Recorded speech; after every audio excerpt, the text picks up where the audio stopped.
Welcome back to the Act 2 podcast, a podcast for the real-life working screenwriter. I'm Tasha Hugh. And I am Josh Hallman. And as a reminder, Act 2 is a network and support group for the everyday working screenwriter. This podcast is just one of the cool things we do. We also do a mentorship, so follow us on Twitter and check that out. That happens every month, where we connect Act 2 writers with up-and-coming writers for an industry/career-focused mentorship. And also just, subscribe, write a comment. If you'd rather DM us, we get lots of questions and topic suggestions, which we really appreciate. You can say hi to us at ActTwoWriters@gmail.com, all spelled out, or on our Instagram or Twitter at ActTwoWriters. And I am also on those, Instagram at Story Thursday and Tasha 3.0 on Twitter. I am Joshua Hallman on Twitter, Josh Hallman on Instagram. I almost recorded video today in addition to audio. And I was like, I'm so glad you did it, and I am not showered. People can just see what we look like. We'll edit some clips together one day.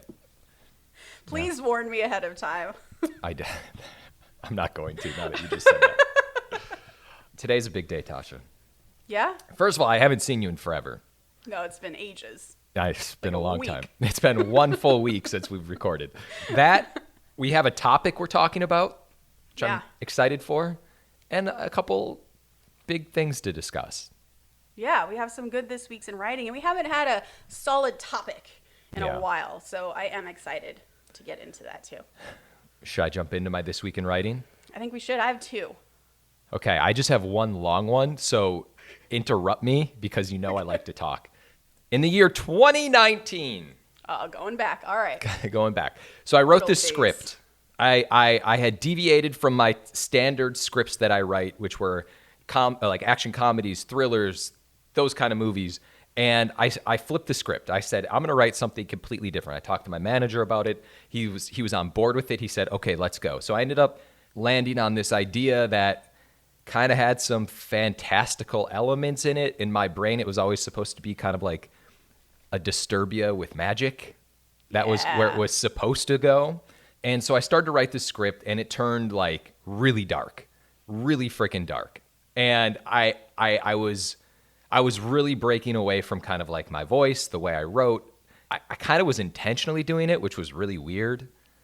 And I knew I was doing it in the moment, but I was like, I'm just going to change this up. Although it was a different genre, it was still like a different voice, which was weird. Yeah. And I knew that. But anyway, so I worked on this script all through 2019. Like, I couldn't figure out how to crack this script.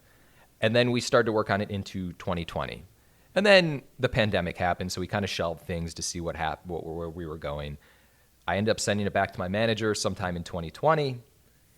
We revised it a bit more, and he was like, okay, great. I'm going to send this script out to producers. Like, let's get another producer on board, and then we're going to try to sell the script. I'm like, all right, cool. So in 2020, we send out the script, and a producer comes on. And this producer had actually left a company because of changes during the pandemic, so he was independent, but I Zoomed with him. I really liked him.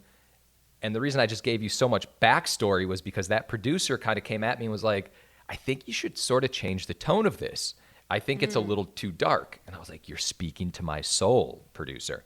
The conversations we were having were kind of more in line with where I should have probably gone in the get-go. Yeah. And you mean like truer to your comedic self?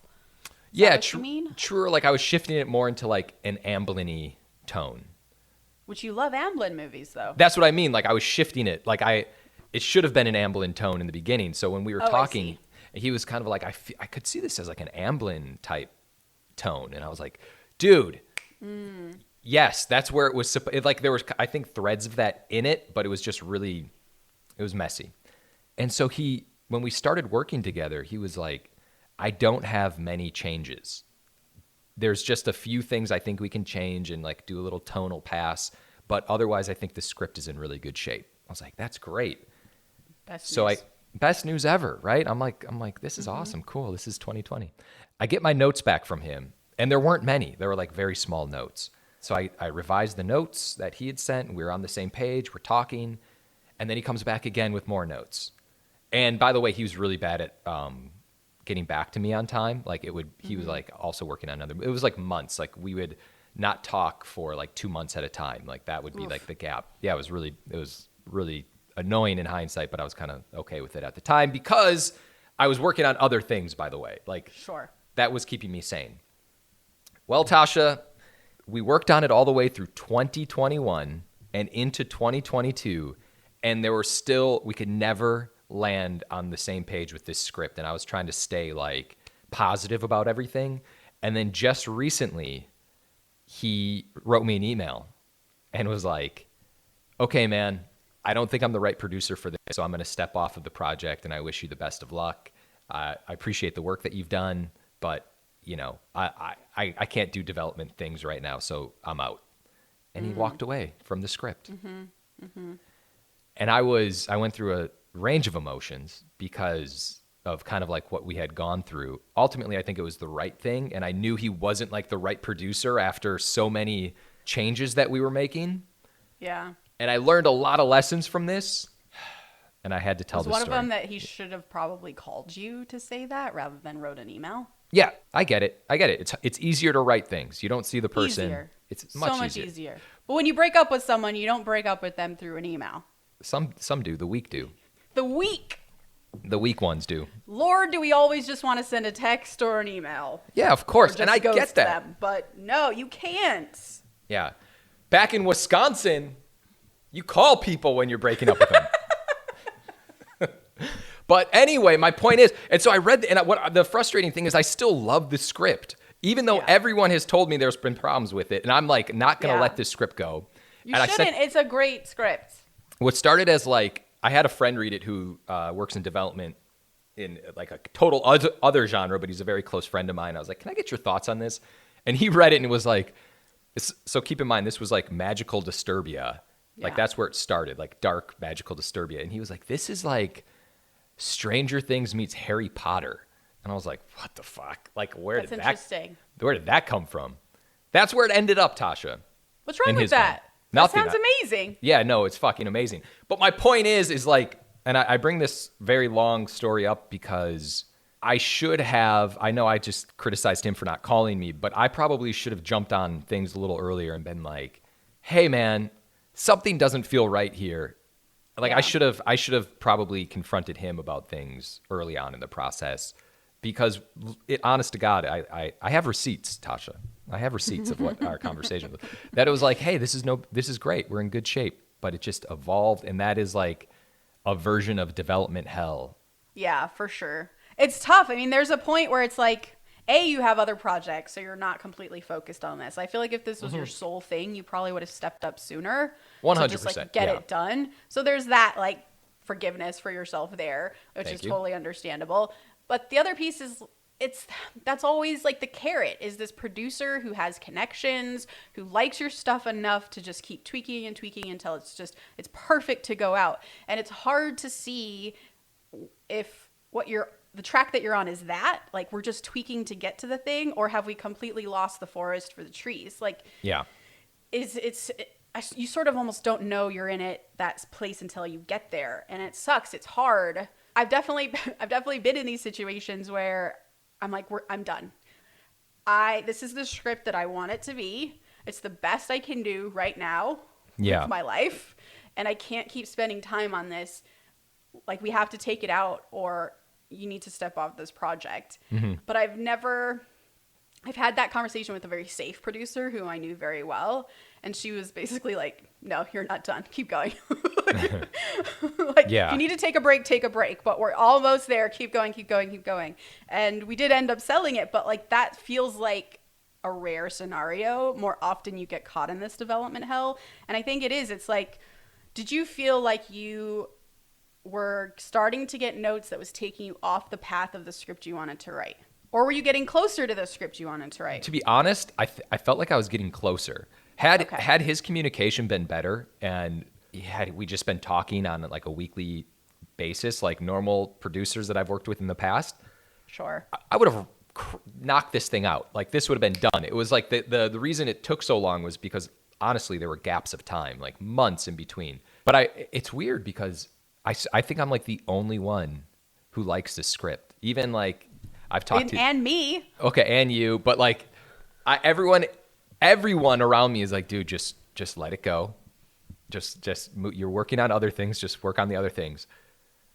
But Tasha, you know how stubborn I am. I keep telling you, let's meat grind this sucker. I'm here for you.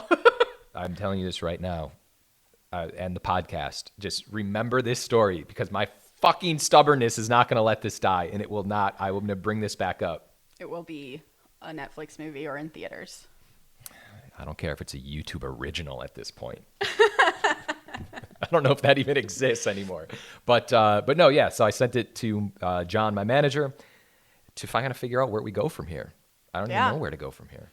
Please keep us posted. I'm going to. But that's a very long story of development hell. And it's never happened to me. This has never happened to me before, but it happened. Well, it's going to be great. It's going to be really great retribution when he's vying for a Josh Hallman script and you're like, no, thank you, sir. Yeah. Not that we write out of spite. Oh my God. Don't advocate for that. I fucking advocate for that all day. If you don't have that motivation, I don't know. Like, you know when therapists are like, you should be coming from a place of happiness. I'm like, fuck off. Forgiveness, Josh Hallman. Forgiveness. If I want to be happy, I'll just sit at the beach if I want to be happy and not have any problems. The thing that motivates you is your trauma and your problems. All right. Let's anyway. Moving on. Maybe I should have gone first. Okay, my bad. Okay. How to find a writer's group. I don't feel like we can move on. This is going to be an awkward transition. But we got a question from a listener about how to find a writer's group. And we talked about this a long time ago, and I have no idea where it is at this point. So we're just going to talk about it again. Yeah. Where do you think are the best places for people to find a writer's group who don't have one and may or may not be in Los Angeles? I have no idea. I really have no idea. This is so tough. I think it would probably come from just asking friends. Yeah. But if you don't have any other writer friends, I almost wonder if you can do it through Twitter or if you can do it somehow through social media. Yeah, I was going to suggest Twitter, social media as well. There was a thing that I did, and the pandemic has made this more difficult, but hopefully some places are coming out of it now, where I would find local cafes that actually, some of them would have, there's one in Burbank, for instance, that would do not a writer's group where we're like bringing in our scripts and sharing them, but you would come in and you would all like write around a certain topic together and then like share what you wrote that day, which was just a good entry point to then being like, hey, do you want to start a writer's group? So like finding places where writers congregate, I think is kind of the point there. There used to be, and we should just start this ourselves, by the way, but the way that Josh and I met was because there was a writers, these assistants were very entrepreneurial and started their own kind of writers group collective where you would pay $25 per quarter, I believe, and they would give you a questionnaire. You would fill it out, like what genres do you like and where do you live, and because in Los Angeles commuting is important. Yeah. And then based on your answers, they would pair you with people they thought would fit, and it would be like 4 or 5 people or maybe 6 in a group, and you just pay $25. You'd meet with this group that they paired you with, and at the end, the kind of carrot which made you want to pay $25 was that because they were assistants at a production company, they then guaranteed you if you finished a script during that quarter, during your writer's group, they would read that script and potentially send it to their boss. Yeah. And that's how Josh and I met, and then we went rogue and kind of broke out and did our own thing. And in Act 2, the Act 2 writers, we do have writers groups within Act 2 that we kind of set up, but we can look at starting to do that for others as well. But yeah, I think it's mostly what Josh said. It's like finding other writers in your life and asking them if they have writer friends and just really starting there. Yeah, I know I said I have no idea, but if I know how fortunate we are. I say this all the time is because we hit a core group of people, and we're very fortunate to have a writers group because I've talked to people who are looking for one. But I would definitely say what it seems like is people talking on social media, and we had Ben and Jake on when they talked about The Princess. They were introduced, I think, on Facebook, right? They're now a writing team. But I feel like the more you kind of put yourself out there as a writer, which is hard to do, the more you meet people and the more you get into a supportive community. I've seen on social media other writers offering to read other writers' scripts. So that would be my advice, is to go that There's route. also, if you listen to our David H. Steinberg episode, he talks about a writer's meetup that he does in Santa Monica. And he also sometimes will do it on the east side, so more kind of eastern Los Angeles. If you're in Los Angeles, highly recommend going to that. It's populated with a ton of writers, all of whom probably need a writer's group or have a writer's group. Another thing that I would recommend, and I've heard lots of people do this actually, an executive I'm working with now who's a writer said that his first writer's group came because he went to the Austin Film Festival and one of his scripts got into the Austin Film Festival. And when he was there, because it's such a, as Josh has said, a writer-heavy festival, he started mingling with a bunch of other writers and just started asking, like, hey, do you want to start a writer's group? And that's another way to do it. So these festivals, just going to them, even if you maybe have not submitted to them, I know that that can be cost prohibitive. Yeah. But any that you might have in your own area, would highly recommend that as well. I think you just need to put yourself out there is the big takeaway. Yeah. Twitter is a good place to start. And then, so once you have a writer's group, what is the best writer's group format is another question. Yeah. So when we started, people were submitting their features. Like, everyone had a feature. And it was really difficult to read everybody's features. Maybe not so much at that time. It was a different time, so we had a little more time on our hands or something like that. But less children and spouses, you mean? Less children, no spouses, the whole thing. The format I would suggest is meeting every 2 weeks and having a certain amount, like let's say if your group is 6 people, having 3 submissions every 2 weeks. That's what I would. That's maybe 2 submissions, depending on if it's a feature or if it's a treatment or whatever. If it's a 50-page submission, that's probably what I would suggest. I know a group run that by Sabetti. They used to just meet every 3 weeks, and it would be 1 script. That's it. And everyone would just come in for that 1 script. Yeah, I've definitely heard of that. I personally don't like that because I feel like the reason our group works so well is because it encourages us to continually generate material for us to meet with.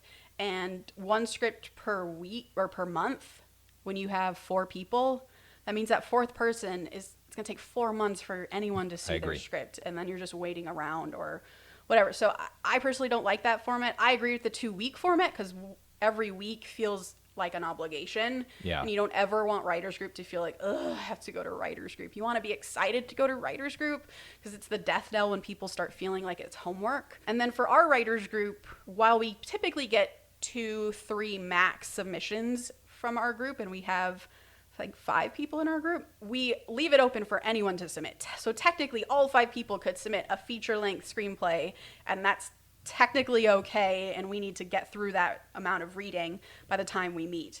But there's some like respect that comes with that. Like if I'm going to submit a full-length screenplay, I'm going to try and give them a lot more time to read the script. And so typically our submission date is the Sunday before we meet, and we meet on a Wednesday. But if I'm submitting a full script, you might want to think about giving it to them a little bit earlier than that Sunday, for example.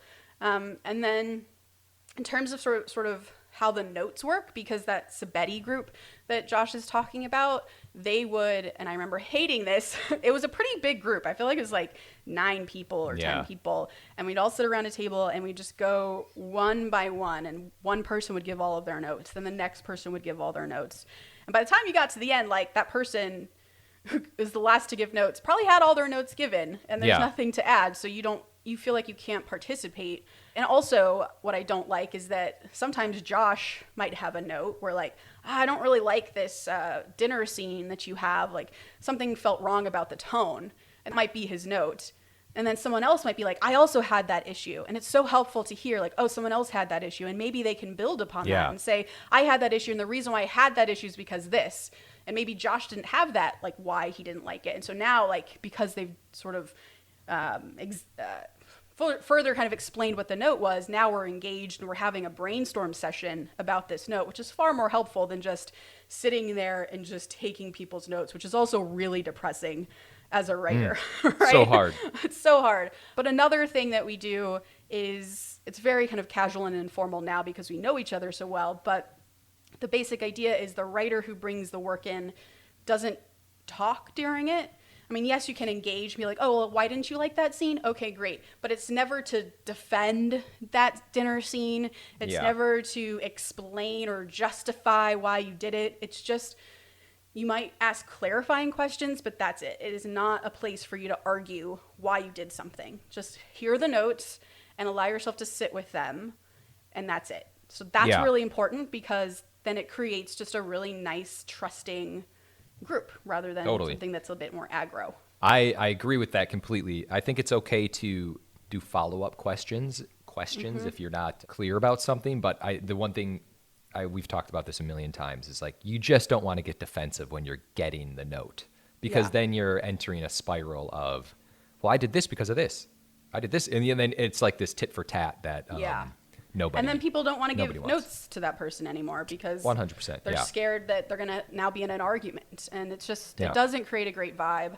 You can also, and we've done this before too, is come into the writer's group and just be like, I very specifically just want notes on if my dinner scenes are working, right? Like, or when my two romantic leads are in the same scene, are those working? You can ask for specifics, and that's not argumentative or anything. It's just what you particularly need in that moment. So that's another way you can do it. And then as far as materials to submit, which was another question, as Joss mentioned, we go anywhere from full-length screenplay to just a list of log lines, or, hey, I didn't write my log lines down. Can I pitch you an idea? Pretty much anything writing related. We've also had people submit their prose, like their book samples, chapters from a book, comic books, like anything someone is writing is fair game, or anything someone is thinking about is fair game. You know what I feel like I would suggest is, before you even have a writer's group, if you get together and you don't know the people yet and you meet through social media, I would suggest doing a Zoom meetup where you just all talk to each other. There's no scripts involved, or a real life in-person thing if you can do it. The reason I say that is because you can kind of get a feel for people over a Zoom, and you can understand if you like want to be with these people, getting notes, and just have like, you just have like a meet and greet essentially before you start a writer's group. Yeah, for sure.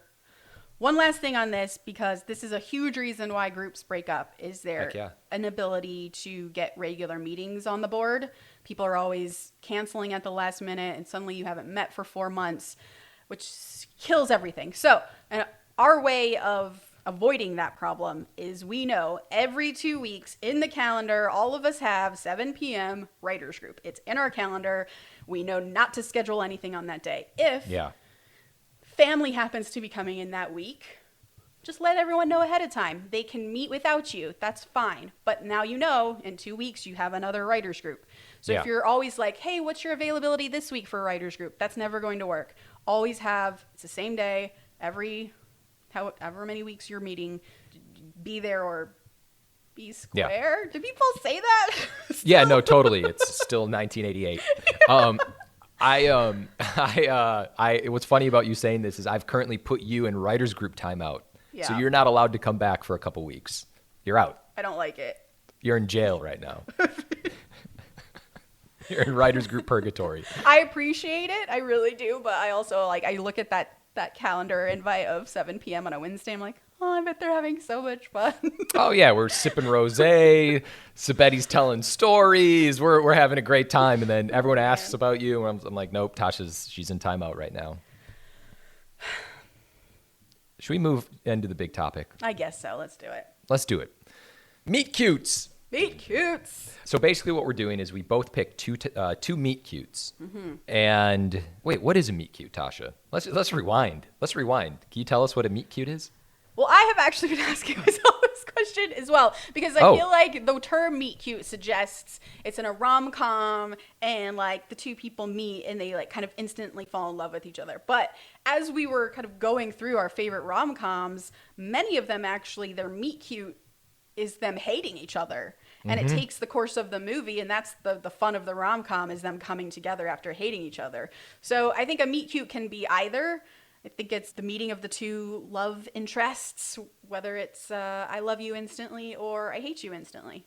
Yeah, no, I agree with that. It's when your two love interests are connected with each other for the first time. And it's memorable. I think that's why it's a meet cute, why there's a phrase for it, because it's a memorable meeting, and that's like the thing that sets your movie in motion. Boom. And you and I each picked 2 movies that have meet cutes, and we're going to just talk about them. Yeah.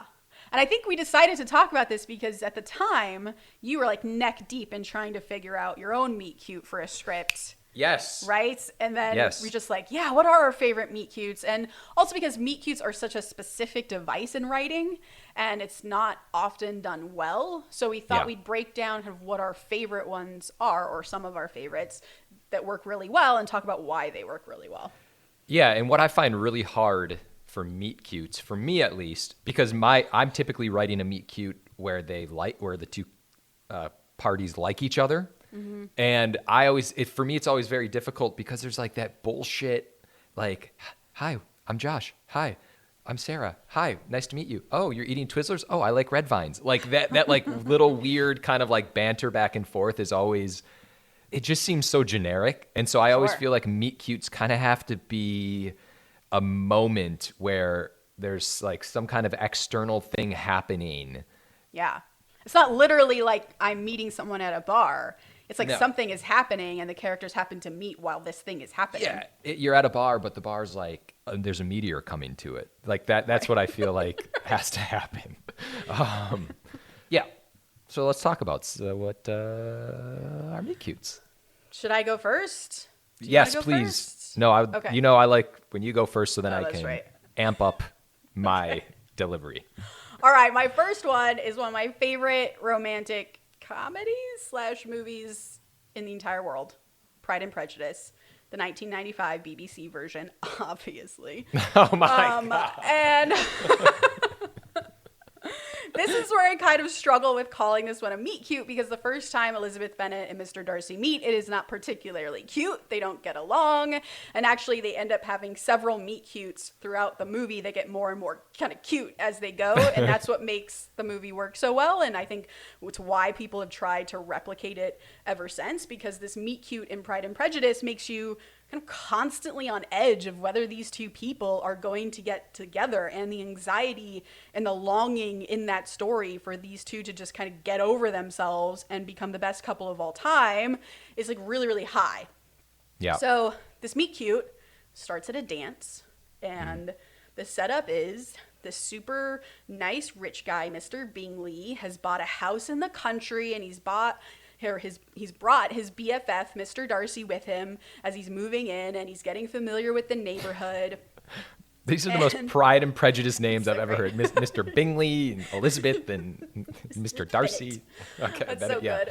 And one night, Mr. Bingley and Mr. Darcy go to their first like country neighborhood dance, and the whole neighborhood is there. Who's who of this small country town, and among the who's who is Elizabeth Bennet, the second eldest daughter in a family of 5 daughters, and her sisters are considered like the hottest girls in town.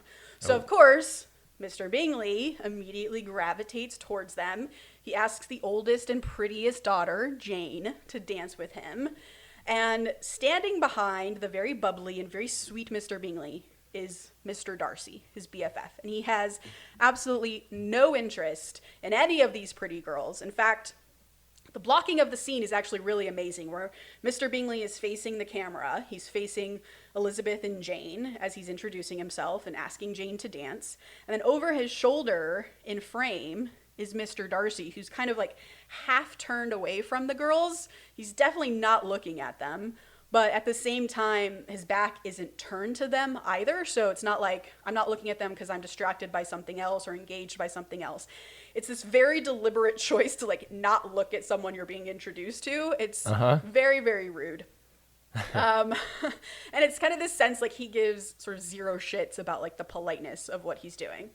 And then when Elizabeth's mom is like, hey, Mr. Darcy, if your buddy Bingley wants to dance with Jane, I have this other girl, Elizabeth. Would you care to dance with her? And Mr. Darcy just says, thank you. I rarely dance. And he bows very curtly, because that's what you're supposed to do in that situation. And then he just walks off without another word.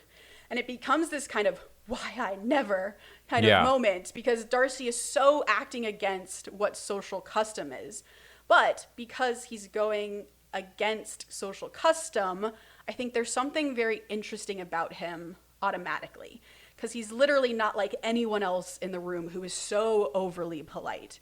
And I think it works because he's not insultingly rude. He's intriguingly rude, which I was like having to like figure out, what is this difference? Because you shouldn't want to like someone who is rude. So why do I like Mr. Darcy? And I think it's because he doesn't come in and he's not like belittling people or like openly acting like an asshole. He knows that in this situation at a party, I have to be a human. I have to be polite. But he also just clearly doesn't want to be here. He's not comfortable here. And that makes him more intriguing than just rude. Because I think if he was just an asshole, that's not someone I want to know. But being polite, understanding social cues and choosing kind of not to follow them, that starts to present a question to me. Like, why doesn't he want to be in this place? So I thought that was like a key part. And also something I noticed is that what also works in Darcy's favor in terms of you liking him is that Elizabeth Bennet's mother is incredibly annoying in this scene. So A, you don't want her to get what she wants because she's so terrible.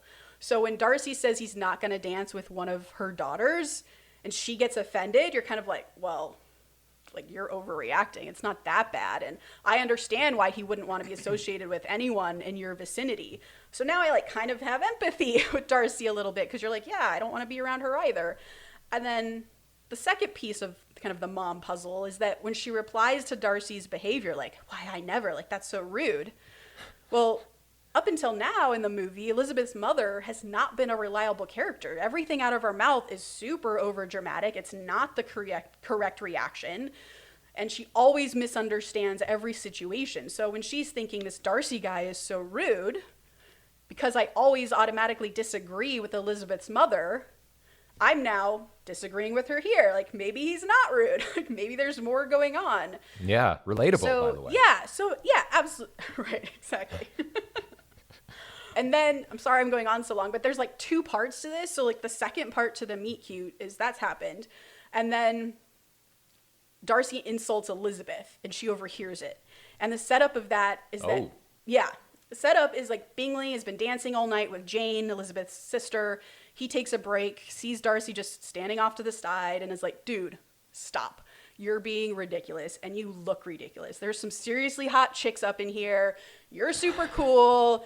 You look dumb standing off by yourself. And Darcy's like, dude, none of these chicks are pretty except your dance partner, Jane. And it would be more embarrassing if I actually danced in this shithole. And Bingley's like, well, look over there. Look, there's Jane's sister, Elizabeth. She's really pretty too. And Darcy says, she's tolerable, I suppose. Oh, I like that. But she is not handsome enough to tempt me. I am in no humor to give consequence to ladies who are slighted by other men. And he basically says, like, fuck off, Bingley, leave me to pout by myself. I love this. It's so good, I love Josh. this guy. I gotta watch this movie. I relate to Darcy in this moment. Yeah, No, he's the it's hero terrible. of this story, right? Terrible. So after this conversation, Elizabeth gets up and she walks past Darcy to cross the room. And as she does, she like smirks at him. And it's clear that she has heard what he said. And this kind of shocks him because Elizabeth's reaction is not typical. She's not offended. She's not angry. She's not insecure. She's not even upset. She thinks it's funny. And he watches her cross the room and start telling her friend about what happened. And her friend starts laughing.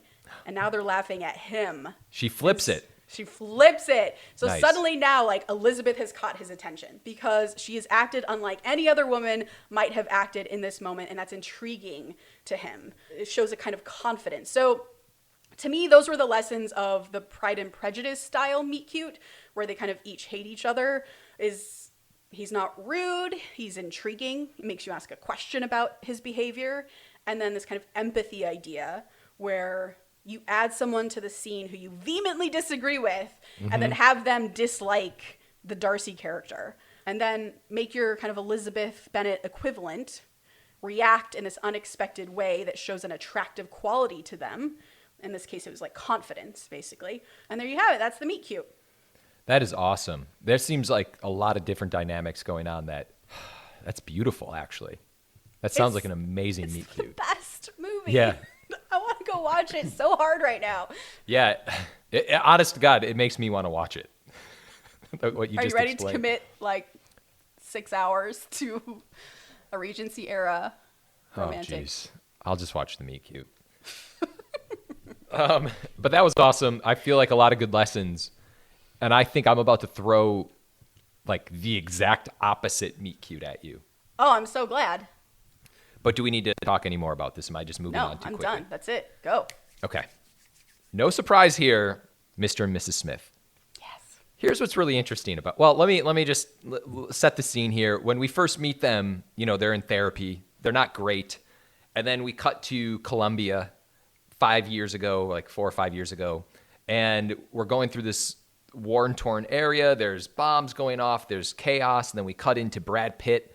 Brad Pitt's sitting at a bar, and he's hearing shots outside. He says to the bartender, they're like, what's going on? So someone killed the Barracuda.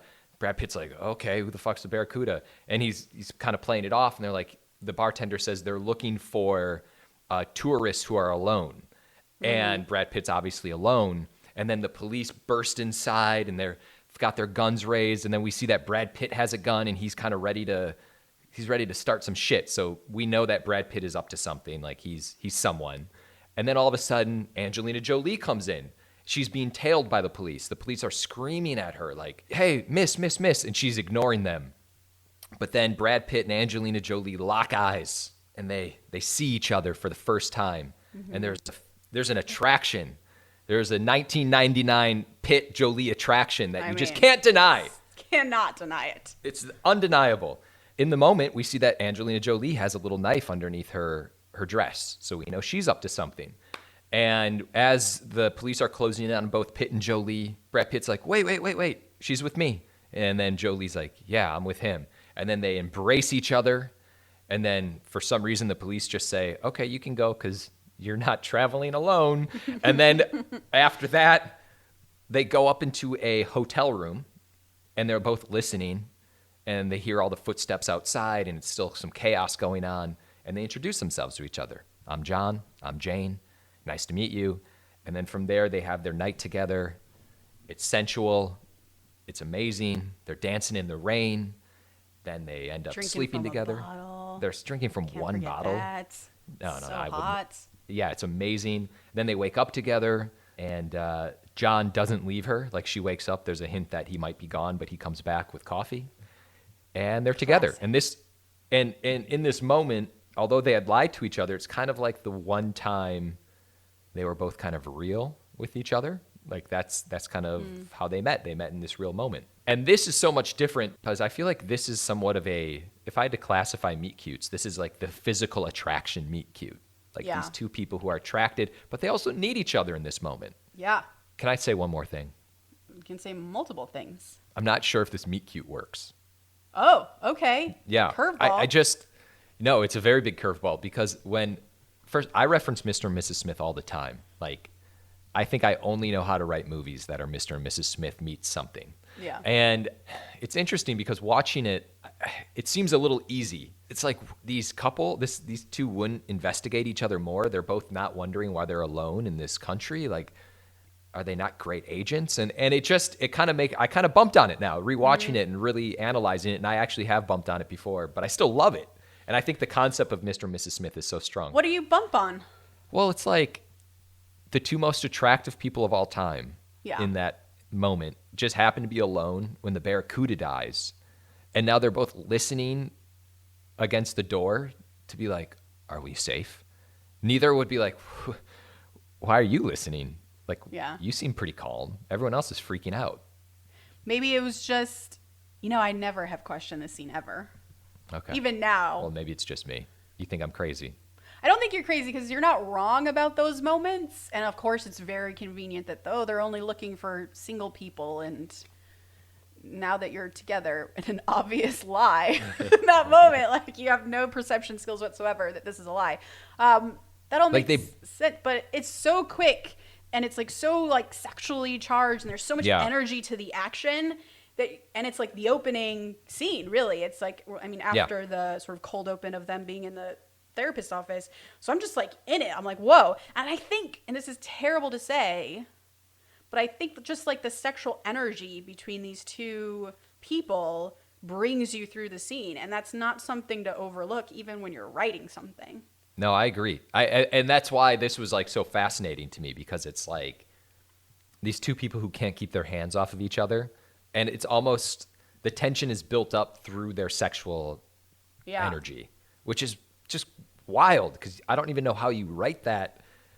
I do know how you write that because I think I've written that before, but I feel like you do it because if you're saying this scene comes after we open with the therapist scene, and they could not be more distant. Like, I think their chairs are even like really far away in that scene. They're just so kind of uptight. So you know that your next scene, when you're introducing them back in time in their origin story, has to be the literal exact opposite of that moment.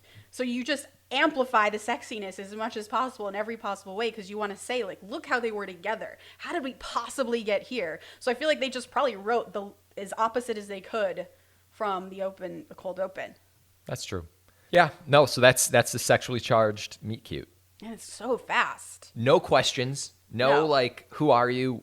Well, I guess they said their names, but it's not. Yeah, they weren't like, why are you in Colombia? Why are they chasing you? There's no questions asked. No.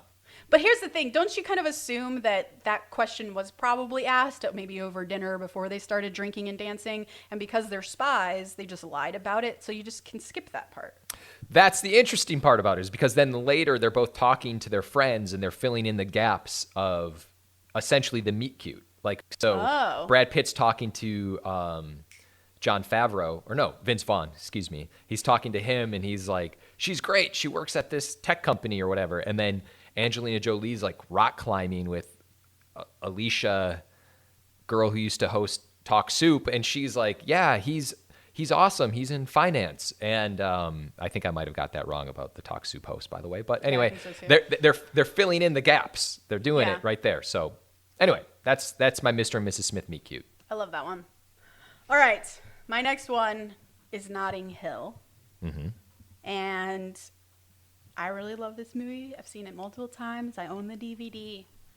This one's also a two-parter, which in itself is really interesting, but it does something completely different than Pride and Prejudice. So the setup is Hugh Grant owns a travel bookstore, and out of nowhere, the most famous actress in the entire world, Julia Roberts, walks in shopping for travel books. And he asks if she needs any assistance. She's very polite and says, no, thank you, I'm good. And then he just proceeds to be Hugh Grant, the way that Angelina Jolie and Brad Pitt proceed to just be sexy humans. Yeah. Meaning, Hugh Grant is funny, he's kind of a bit bumbling, and his humor becomes really endearing, kind of the jokes he tells. And for example, Julia Roberts is looking at a book on Turkey, and he's like, that's actually not a great book. If you want a good book on Turkey, this one's better. I would recommend this. This author has actually been to Turkey, and there's quite an amazing story about a kebab in this book. And Julia's not annoyed, but she doesn't really find him particularly funny either. She just politely smiles. And she really behaves like any of us would behave if we were in a store and the worker won't leave us alone. Like, you're kind of nice and funny, fine, but like, not right now, please. But then Hugh Grant spots in his CCTV camera a guy stealing a book in the back of the store. So he excuses himself and he goes and confronts the guy. And again, is somewhat humorous, but also kind of gently confronts him. He's not rough with the book thief. He's calm. He's respectful. He's like, please remove the book from your trousers, wipe it off, and put it back in the shelf. And Julia Roberts observes this. And when the book thief comes back out, he asks for Julia Roberts' autograph. And she writes something like, stop putting books in your trousers. And I think this does two things. And the first is that it shows you that she was paying attention and is kind of on Hugh Grant's side in this moment. And second, it shows you what other people would do when they meet Julia Roberts. They ask for her autograph. And I think this is actually a really common point across the whole movie, that everyone always freaks the fuck out when they meet Julia Roberts. But Hugh Grant is always just kind of himself. Yep. Which is great. That helps Hugh Grant seem normal. And I think that's emphasized by this meet cute scene where they are directly juxtaposing him with someone else. And it's a conflict, which I thought was also interesting because he has to deal with it now. And now you get to see his chivalrous nature as he's interacting with this book thief. And now you get to compare how he interacts with Julia Roberts with how this kind of normal person might interact with her. And then the second part of the meet cute is after Julia Roberts has bought her book on Turkey and she's left, Hugh Grant feels like he's just interacted with an angel, but that'll never happen again. Back to real life. He goes around the corner, grabs an orange juice, and as he's walking back to his shop, he literally runs into Julia Roberts, splashes orange juice all over her white shirt, and he kind of tries to wipe it off, and she's like, dude, do not touch my boobs. Yeah. And she's starting to freak out because now she's this famous person caught in a very public area with this giant orange spot on her chest. But as luck would have it, Hugh Grant's house is just down the street where she can get washed up. Oh. And he makes this kind of funny joke about it, like, oh, we'll have you on the street in no time, in this non-prostitute sense, of course. And I know, and it's funny, and she laughs. And after seeing him in the shop, right, he's just this normal, nice guy who's nice to the book thief. She trusts him enough to go back to this house to clean up. And now we're in it. Their lives are now more than just ships passing in a bookshop. We're kind of chugging along in our rom-com. So to me, the lessons from Notting Hill were going to put your hero in conflict in the meet cute so that they have to react to the conflict to show off how awesome they are. And also in the meet cute scene, juxtapose your hero at some point with someone else who is not as funny, not as charming, not as awesome as they are, to just emphasize how awesome they are. Yeah. And Hugh Grant's humor, I think, is also really key because it's so endearing. The note is not write a Hugh Grant character, but just, be aware of kind of what personality is coming through, because it should be really strong one way or the other. Because, by the way, not every person thinks Hugh Grant is the most charming, awesome hero in the world. But when you pair him with a fucking book thief who's really gross and then asking for an autograph, you're going to choose Hugh Grant in that scene. You're going to be on his side. Yeah. Yeah. And I feel like that definitely, like you were just saying it, it's because Hugh Grant doesn't ask for her autograph. The scene wouldn't work. Yeah. If he was like, hi, I know who you are. Could I please have your autograph? Yeah. Because now you think, you think he's doing everything because of who she is. Yeah. And that's common between the two, by the way. The person acts different than everyone else in the room. Classic Hugh Grant. I love it. Love it. Love it. Just one last thing about that is conflict. It's so important. We were talking kind of earlier, right before we started this, the conflict in meet cutes are probably the most important thing. Yeah. Throw in some curveballs. I never think of that as the thing to do in a meet cute. Yeah. But it's interesting. It creates such a great scenario for them to meet in an active way. Totally. Allows you to see how each act.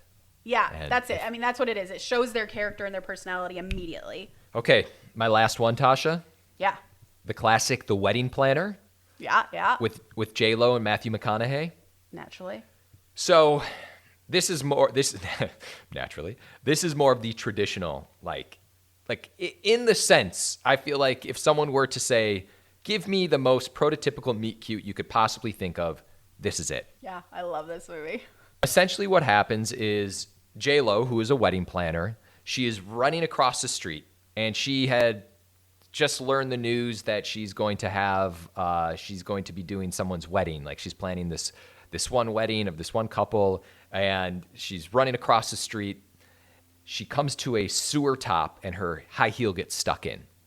And all of a sudden, she's like, uh-oh, and she's now stuck, and down the street, a trash can, one of those huge industrial trash bins, starts rolling down the hill directly at her. As it turns out, Matthew McConaughey is getting out of his car at the exact same time this is happening. And he looks over, and J-Lo is still stuck in her high heels, and she's looking at this thing, and she's nervous, and it's coming after her, and it's getting faster and faster. And right before it's about to smash her and kill her, probably, Matthew McConaughey swoops in and saves J-Lo's life. And she hits the cement, bumps her head, and now Matthew McConaughey is on top of her, and she is dizzy, and she's looking up at him, and he's like, whoa, whoa, whoa, whoa. So good. I don't know why I just did that. I don't. You can't help it. I couldn't help it. And he's like, hey, talk to me. And so they start having this flirtatious conversation in this moment. And he's like, how you feeling?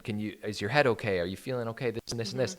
And then as he's helping her up, she's like, you saved my shoe. And so then we get a little humor from J-Lo, and he's like, okay, I saved your shoe. He helps her up. And clearly there's attraction between the two. This is another case of two very beautiful people falling for each other in this moment. And she's all like weak, so she's like in his arms, and he's like holding her really tight. 100%. This is the damsel in distress meet cute. Yeah, like that's 100%. This is that version of it. And he ends up getting her to her feet, but she passes out. And he's like, okay. And he picks her up.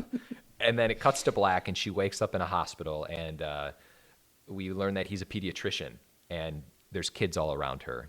And she wakes up around all of these kids. And now just by seeing these kids, you're like, oh, yeah, Matthew that's McConaughey. cheating. Yeah. And he walks in. He's nice with all of the kids. He's like this doctor that everyone loves. And then they talk again. And he's like, I had to go through your purse to figure out who you are. You're okay. And then we get to see how capable Matthew McConaughey is. And we get to see how, funny J-Lo is in the moment. And they hit it off. And they both kind of have this flirtatious moment with each other. So that's their meet cute. But again, this is like I was saying, the damsel in distress. The guy saves the girl, or vice versa. The girl can save the guy. And you get a sense of their kind of how cute they can be in these moments. And they're both kind of falling for each other because they're attracted to each other. Yeah. So good. That line, I remember, I think I saw that movie in college maybe, and me and my friends thought it was the stupidest line ever. And so we'd always just make fun of it at random times. We'd just be like, oh, you saved my shoe. You saved my shoe. Oh, yeah, of course. We went through an era during the 90s there where it was like the Matthew McConaughey, like 10 Things I Hate About You. Not 10 Things I Hate About You, excuse me. How to Lose a Guy in 10 Days. And like The Wedding Planner, and these moments where it really was like the most standard guy comes in and saves the woman type meet cute. But if there is a takeaway from this, and if you can flip it where the one sex doesn't have to save the other, but I'm just saying that it creates good tension, and there's conflict. There's this thing that's about to smash her. Do you think the damsel in distress works now? No. No. Unless it could. I find it very sexy. I find it sexy. I find it like sweet. If you could do it so that no gender is made stupid in it. Like, just step out of your shoe, and you're good. That's the thing. Is she just step out of her shoe. Although, I just to be honest with you, I didn't rewatch the entire movie. I watched just the meet cute portion. I do think there was something where she was shopping for the shoe, and the shoe was like very expensive. Yeah, I think so. Leave. But you still step out of it, let the thing go, and then just pick it up. I get it. Yeah, because it would have just rolled right over the shoe. But yes, I do think it can be done now. I probably wouldn't do it because I would submit it to you and be like, Josh, what? Why doesn't she just save herself, Josh? Why doesn't she just save herself? I'm like, well, I don't know. I think if you are just clever if Matthew McConaughey like saves her, she has to be a little bit more capable after that. Yeah. Like maybe he then bumps his head, and then he wakes up inside of a hospital, and she's the one who like saves him. There's something to that nature where it gets flipped. Yeah. Yeah, I like that, it getting flipped. Because we all have weak moments. There's nothing wrong with that. But if that's like what defines the character, that's not great. I don't know if it's because I've seen too many movies, but in my past I have been in scenarios, where you're like at a bar, and it was like you bump into the person next to you, and you like order the same drink, and you're like, is this it? Is this fate? Yeah. And then like you watch her go back to her boyfriend, you're like, never mind. Guess not. I guess it was just the meet cute in my head. Never happened. Never to be seen again. Yeah, moments like that. I mean, or you play on the Mr. and Mrs. Smith one where they kind of save each other. It's kind of cool. Yes, one of my recent scripts, I wrote a meet cute-ish in the vein of Mr. and Mrs. Smith, and hopefully I did it justice. Yeah. I can't talk about it. I don't even know why I brought it up. We'll talk about it when you have some distance. Yeah. So anyway. Right, so that's meet cutes. Conflict is the most important thing in meet cutes. I've come to take away. I think that's my big takeaway. Yeah, conflict and maybe also juxtaposition with someone else. I mean, obviously in your example, there are only two people, but in both of your examples, actually, all right, ignore that one. You can do whatever the fuck you want. Do whatever you want. That's the objective of all meet cutes. We're just here for commentary, folks. After all that, don't worry. Don't even bother. All right, quote of the day. Yeah. It was a million tiny little things that when you added them all up, they meant we were supposed to be together, and I knew it. I knew it the first time I touched her. It was like coming home, only to no home I'd ever known. I was just taking her hand to help her out of a car, and I knew it. It was like magic. Sleepless in Seattle. That's who I'm attributing the quote to.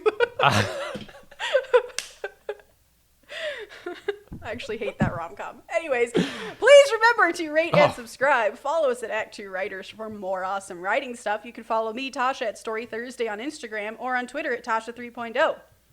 I'm Josh Hallman on Instagram, Joshua Hallman on Twitter.